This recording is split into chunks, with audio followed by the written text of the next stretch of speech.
दीपक रंजन जी है समाजवादी पार्टी का पक्ष रखने के लिए। इसके दीपक रंजन जी प्रिया जी, आज शिक्षक दिवस है। मैं आपके सभी दर्शकों को शिक्षक दिवस की बहुत ढेर सारी बधाई और शुभकामनाएं देना चाहता हूं। देखिए प्रिया जी, हमें ना भारत शब्द से दिक्कत है, ना हमें इंडिया शब्द से कोई परेशानी कोई दिक्कत है। इनको आगे इंडिया शब्द से क्यों दिक्कत होने लगी, ये मेरे समझ में नहीं आ रहा। हमसे एक बार नहीं, आप 100 बार बोलवाइए वंदे वंदे भारत, भारत माता की जय। लेकिन मैं समझता हूँ जब से विपक्षी एकता इन्होंने देखी, विपक्ष दल मिल करके जब उन्होंने इंडिया अलायंस नाम से गठबंधन बनाया, उसके बाद से ये लोग डिस्परेट और फ्रस्ट्रेट है। जो हमको आज घमंडिया कह रहे हैं, वो खुद बहुत बड़े पाखंडिया है। वो क्या हमको घमंडिया कहेंगे, खुद घमंड में चूर है पूरी तरीके से।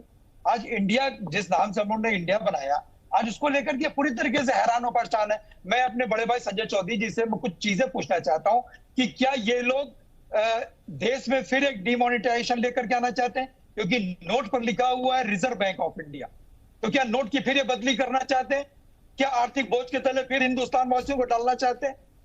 इन सब सारी चीजों को सारा मसौदा तैयार करने के बाद इस तरीके की चीजें इनको कर। देखिए, ये लोग आज की तारीख में ये लोग काम इन्होंने कुछ किया नहीं। ये लोग सिर्फ नाम के सारे जनता के बीच में जाना चाहते हैं। क्योंकि जनता इनसे स्वास्थ्य, शिक्षा और बेरोजगारी और महंगाई की बात ना करे, इसलिए इस तरीके का ये लोग अंधेरे में तीर छोड़ते हैं। अरे मोहन भागवत जी ने 2 दिन पहले अभी जो कहा, उससे कुछ दिन पहले भी तो उन्होंने कहा था कि मोदी और हिंदुत्व के भरोसे जो है 2024 का नैया पार नहीं हो सकती। उसको इन लोगों ने गंभीरता से क्यों नहीं लिया? अरे आप नाम के साथ साथ आप काम क्यों नहीं करते हो? जब से विपक्षी दलों ने अपना नाम इंडिया रखा, उसके बाद से यह परेशान हो। आपने लिखा प्रेसिडेंट ऑफ इंडिया। अरे प्रेसिडेंट ऑफ इंडिया की जगह क्या प्रेसिडेंट वर्ड आपका गुलामी का प्रतीक नहीं है? वो हिंदी का शब्द है वो।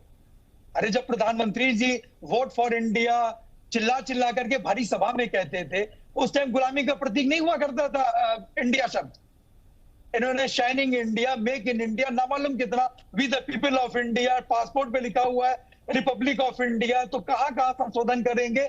ये सारी देखिए, अभी इसमें क्या सत्यता है क्या नहीं है, ये तो भाई संजय चौधरी जी बता पाएंगे, या तो मैं प्रिया जी समझता हूँ इनको भी बहुत सी मालूमात, बहुत सी जानकारी नहीं। लेकिन ऐसी चीजें उड़ते उड़ते खबरें आ रही हैं।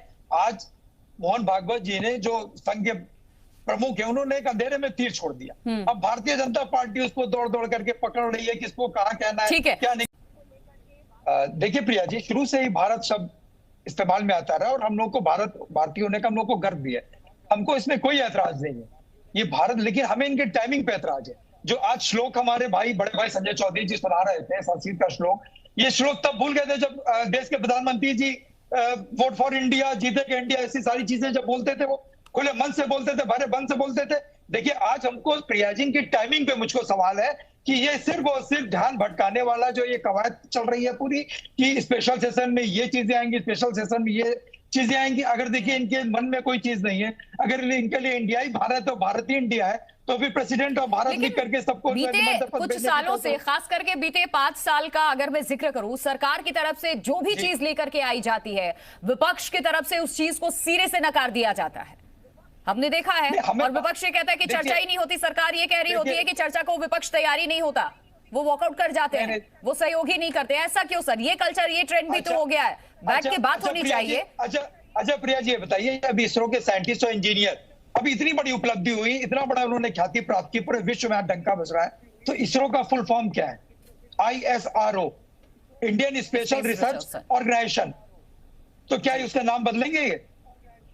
ऐसे तो तमाम चीजें हैं। आप इसरो की बात कर रहे हैं सर, ऐसे तो देखिए गेटवे ऑफ इंडिया हो गया, इंडिया गेट हो गया, ऐसे तो तमाम चीजें हैं जहां पर इंडिया है। चीजें तो ये बताए ना, उन चीजों को बताए ना कि ये क्यों ध्यान भटकाने का काम कर रहे हैं।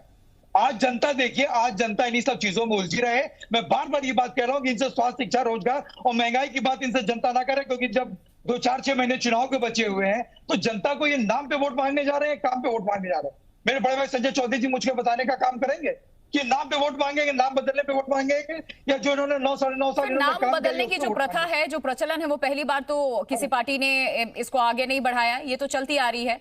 आपके वक्त में उत्तर प्रदेश के कई शहरों का नाम बदला गया था। योगी राज जब हुआ उत्तर प्रदेश में, बीजेपी जब आई, तो उसने भी यही काम किया है। ये कुछ अनोखा काम तो हो नहीं रहा। Priya ji are not getting my point. मैं तो ये पूछना चाह रहा हूँ कि स्वास्थ्य, शिक्षा और बेरोजगारी और महंगाई की दिशा में कुछ बात करेंगे कि तो जनता क्या सर, सुनिए, इस देश की जनता बहुत समझदार है, वो किसी के झांसे में नहीं आती है। अब वो बहुत समझदार है। आपको लगता है कि जनता वोट देने जाएगी मजहब के नाम पे, धर्म के नाम पे? लोगों को ये अपनी 2 वक्त की रोटी चाहिए, रोटी कपड़ा मकान जो नारा दिया गया था, आज भी कई लोग ऐसे हैं जो उसमें जूझ रहे हैं, जो गरीबी रेखा के नीचे वाले लोग हैं, उन्हें भी बस यही नजर आता है कौन सी सरकार ने क्या रोजगार दिया। जो युवा है, पढ़ लिख गए, जिनके पास डिग्री है, कि हमें रोजगार के लिए यहाँ पर क्या अवसर मिल रहे हैं, देश में रहते हैं, नहीं अगर यहाँ पर अवसर नजर आता है तो वो देश छोड़ के बाहर चले जाते हैं। अरे वही बात तो मैं आपको कह, आपने मेरी सवाल का आपने जवाब दे दिया। वही तो मैं कहना चाह रहा हूँ कि हिंदुस्तान की सम्मानित जनता, हिंदुस्तान की महान जनता इनके अब छलावे बहकावे में आने वाली नहीं है, वो सब कुछ समझ चुकी है। तो तुम चिल्ला चिल्ला के कहते थे vote for India, make in India, shining India, और ये तो इन्हीं का दिया हुआ नारा, reserve bank of India, we the people of India, constitution of India. मैं इस पर नहीं जाना चाहता। देश के प्रधानमंत्री जी आज से कुछ साल पहले चिल्ला चिल्ला करके वोट मांगते थे कि नहीं मांगते थे? वोट फॉर इंडिया का नारा देते थे कि नहीं? संजय चौधरी, ठीक है, आप बताइए। तो उस टाइम उनको याद नहीं है, उस टाइम उनको श्लोक याद नहीं है भाई संजय चौधरी जी को। आज ये सिर्फ और सिर्फ ध्यान भटकाने के लिए इस तरीके, इनका क्या मसौदा है, क्या है, किन किन चीजों के नाम बदलेंगे, रिजर्व बैंक ऑफ इंडिया नोटों पे छपा हुआ है, क्या नोट भी बदलने काम करेंगे ये? संजय चौधरी जी। देखिए, मुझे लगता है कि दीपक रंजन जी मेरी बात सुन रहे होंगे। अपनी जेब में हाथ डालिए, नोट निकालिए और नोट को पलट के देखिए, उसमें लिखा है भारतीय रिजर्व बैंक। भारतीय रिजर्व बैंक लिखा है, और अगर भारतीय रिजर्व बैंक वो पढ़ सकते होंगे तो मुझे लगता है कि इसका जवाब दीपक रंजन जी को उनकी जेब में रखा हुआ नोट दे देगा, और न दे पाए तो जेब से निकालिए, नोट को देखिए, नोट को पलटिए। संजय जी, दीपक जी आपको 500 रुपए का एक नोट दिखा रहे हैं, इसकी जय का नारा लगाओ। ये इसके पीछे यही घमंडिया, उस पे क्या लिखा है वो पढ़ के उसको बताना चाहते हैं, जरा सुन लीजिए। सुनिए सर, आप हमारे साथ यहाँ स्टूडियो में है लेकिन वो नहीं है, सुन लीजिए संजय जी को। संजय जी दीपक जी को सुन लीजिए। देखिए वो दिखा रहे हैं 500 रुपए के नोट पे लिखा क्या है, अब इसको पढ़ भी दीजिए Deepak ji. Reserve bank of India. मैं तो इनसे ये पूछना चाहता हूँ बड़े अदब और सम्मान के साथ, प्रिया जी मेरे बड़े भाई हैं ये, कि क्या नोट भी चेंज करेंगे ये लोग? जब इंडिया शब्द हटाना चाह रहे हैं तो क्या फिर एक आर्थिक बोझ हिंदुस्तान की जनता को बढ़ाना चाहते हैं ये? अरे पिछले 7 साल में उन्होंने 2000 का नोट चलाया, उसको ये संभाल नहीं पाए, फिर उन्होंने उस नोट को बंद किया। क्या फिर एक जो है ये, क्योंकि रिजर्व बैंक ऑफ इंडिया तो 1 रुपए से लेकर के मैं समझता हूँ कि 1000-2000 नोट बंद हो चुके हैं, 500 के नोट तक लिखा हुआ रिजर्व बैंक ऑफ इंडिया। हाँ। तो मैं तो बार बार क्लियरिटी के साथ में इनसे यही पूछना चाहता हूँ कि आपका मसौदा क्या है? संजय जी आप भाई क्या आपने दिखा